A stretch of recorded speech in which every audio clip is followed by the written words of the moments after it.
those ladies connected to him, you don't have to worry because that is over. That is cut off. And my divine counterpart in the higher realms told me that I don't need that person. So when I speak about my divine counterpart, I am not referring to him. I am referring to the angelic version, because the angelic version himself cut off that person. So to all the ladies connected to him, you don't have to worry, he's all yours, because I just spoke to my divine counterpart in the higher realms. Whatever it was that I had with the person I was with in Andromeda, that is over. Some people may be pushing it, but there is no more.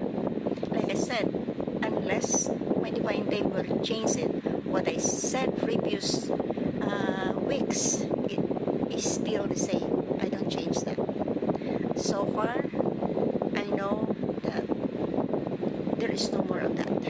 From the very beginning of this journey, I was already told by my team that I hope I won't get married in 3D. So this is clear indication that all of the 4 people that I needed to meet in this lifetime were all karmic cycles.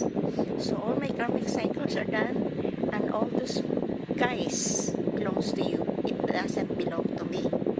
They are all yours. So besides that, our vibrational frequency don't match, and the reason why I am okay with my divine counterpart angelic is that my vibrational frequency is good enough to match with his. So I'm good with him. I don't need human version. Again, I keep repeating this. I don't need any human version of a divine counterpart. People may not understand this, but one day they will understand why. Alright, so to all the ladies connected to him, it's all yours. That person, it's all yours. You don't need to worry. He is all yours. Even if he will beg me to come back, I won't take him, because it's my divine counterpart in the hierarchy who told me that I won't be needing him. Alright?